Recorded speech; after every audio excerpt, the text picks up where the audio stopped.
Hi everybody, today I would like to show you another comparison video. It's actually something between an evaluation and a comparison.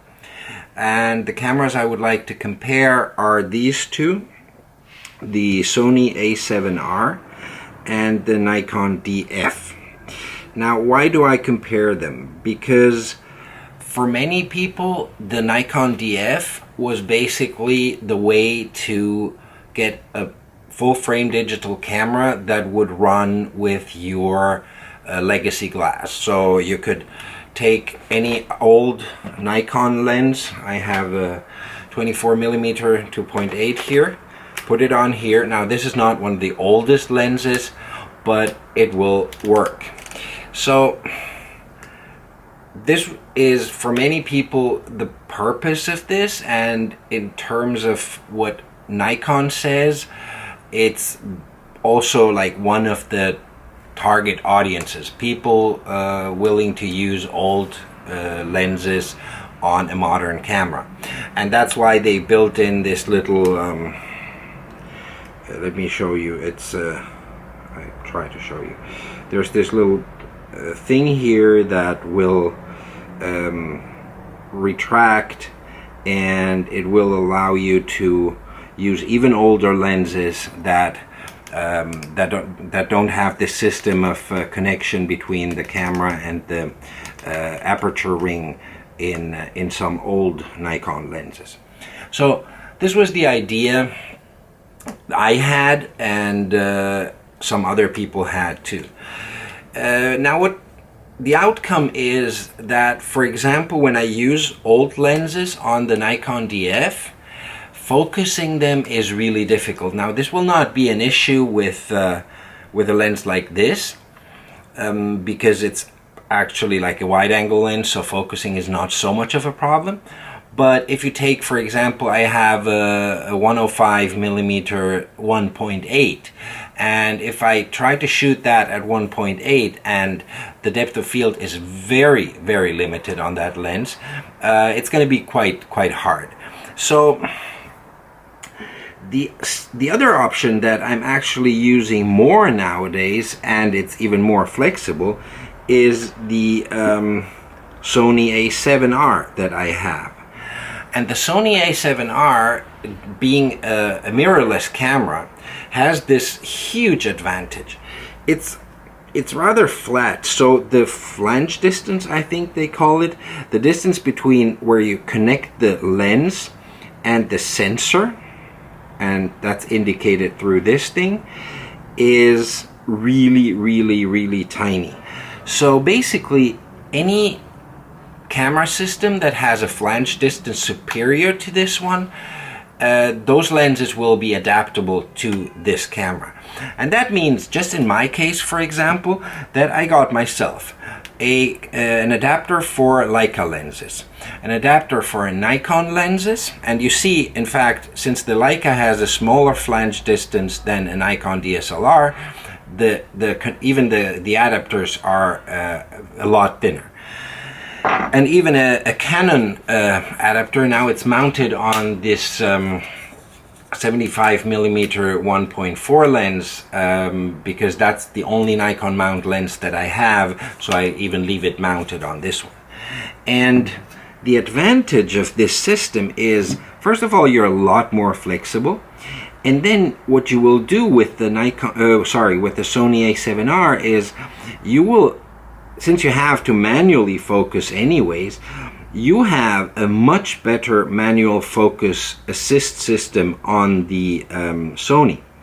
Because basically the Sony allows you, well, it's even the electronic viewfinder gives you an actual through the lens picture, and you can magnify it. And that's what I do. I even put on the C1 button here, I put the magnification.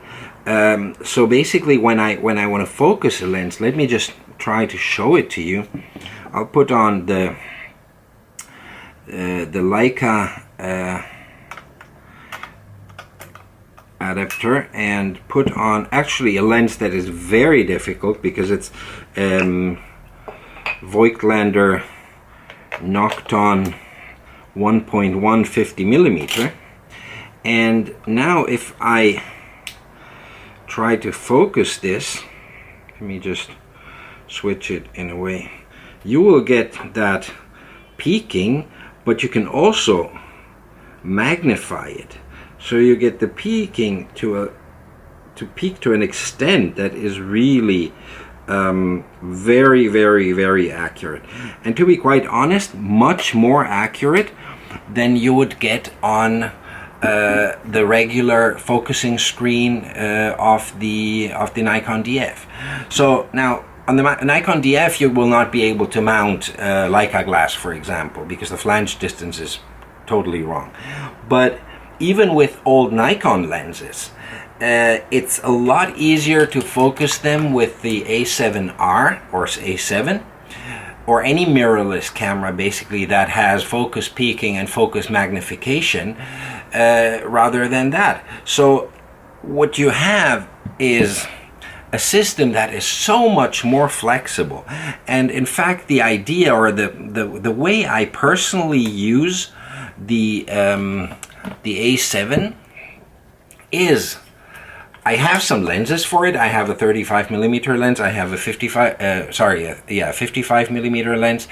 But basically, this is a universal platform that can be used for almost any lens that you will have out there. And now you will say, I can get that cheaper than that, and I can get, say, a Micro Four Thirds camera and adapters for that. And I actually tried that before. So this is, for example, a Leica M mount adapter for the Micro Four Thirds Panasonic. Now the effect of that is, since the sensor of the Micro Four Thirds system is a lot smaller, so it's not a full frame sensor, what will happen, you have a crop factor of 2 times. And that means that, for example, this 50mm lens turns into a 100mm. And that's a substantial difference. And with the Sony, the advantage is being a full frame camera. If you put a full frame, an old full frame lens on it, it will have the exact same focal length. I think it's a huge advantage, and that's why the Sony system, the Sony A7 system, is really such a universal system.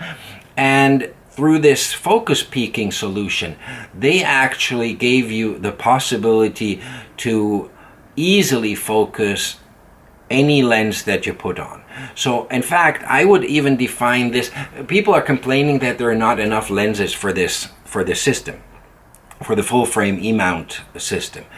To be quite honest, I think that there are so many lenses because there are so many adapters that you can use for that. Now there are disadvantages. I'm not saying it's a perfect solution because, for example, very few lenses, if any, I think Canon lenses mounted on this one can have autofocus. I'm not even sure about that, but I'm sure that, for example, Nikon lenses cannot be used that way. So there are a few things that you cannot do, but very honestly, in terms of focusing, if you put on even an autofocus lens from Nikon onto this camera, you can use it in manual focus mode using this focus peaking and using the focus magnification. So those are the 2 key things that I would like to present to you. The possibility of connecting third-party lenses on that platform, and the really fantastic focus assist functions that the A7 system offers, because it's really great, and it makes it actually, sometimes I think if you have the time, if it's a time critical point, I'm not saying, but if you have the time to focus manually with this focus peaking and with the magnification that I really suggest you put on some function button if you're using it frequently, you will get results that are better, and at least not better, but more reliable than the autofocus systems of any other camera. Because you really cannot say the focus point sometimes is bigger than the subject. Say it's an eye of a person, and with a very bright lens with a narrow depth of field, you will really have trouble focusing reliably with any lens, with any system, being autofocus, being manual focus. So this solution of having a camera that lets you magnify into the point where you want to focus and then focus manually, so you're really sure, and get the confirmation of the focus peaking, so you're really sure what you want to have in focus is what you have in focus. And there's one little more thing that I would like to mention, an advantage of this system of having the actual image on which you base your focusing judgment. Say you have a camera lens combination that is slightly out of sync, and I have this problem, I think I have this problem with my 35mm Leica lens and my Leica monochrome. So that's a purely mechanical transfer, and that may be offset slightly, and there's no way I can focus reliably with that combination.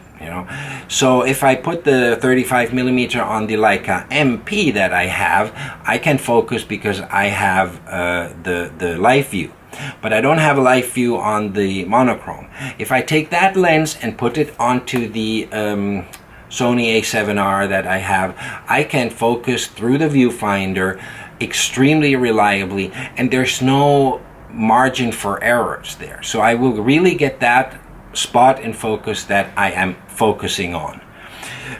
That's what I wanted to tell you, and I hope that helps you a little bit. I'm not saying that the Nikon Df is a bad camera. The Nikon Df is a great camera, but there are certain limitations to it. As you may have seen in my previous video on the A7R, there are certain limitations on this one too, and the major one being the battery life. It's a disaster. It's really terrible. And if I compare those two aspects in these two cameras, the Nikon Df is a clear winner, because it's hard to empty this battery, even if you use it intensively, even if you leave it on. There's hardly any way you can't get through one day of shooting if you're shooting normally with this camera, and if so, take a second battery.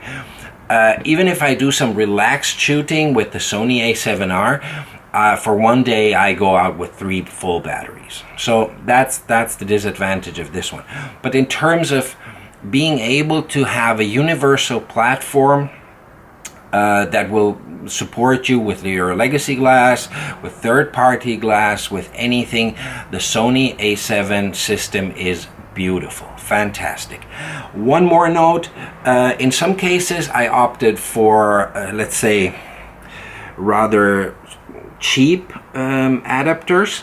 In some others, for example, the Leica one I'm using is a NovaFlex, so it's a high-end product. This one is really not a high-end product. It's not the cheapest that you can get, but it's definitely not an expensive one. All of them work in terms of optics so far, no problem, and they fit to the camera. What I've noticed is, for example, let me try and show you this solution they have for connecting and disconnecting the lenses. Is the quality of it depends very much on the quality of the overall thing. So for example, the one I have on the for the Canon is a mess. Actually, I also leave it on now it works, but it's not very good quality. So in fact, maybe if you want to do it very frequently and want to change very frequently from one adapter to the other, from one lens to the other, you may really want to go for a high grade, high quality product. If you just want to try, there's really nothing wrong with trying a more convenient one. For the cheap ones, I mean, I don't know, you don't want to have your Leica glass fall off because this thing comes apart, but that shouldn't really happen. What else can I say? Nothing. If you like it, if you like the information you get here, subscribe. If you have any specific questions, send them to me. I will try to answer them, and I wish you a great day. Thanks very much, and bye bye.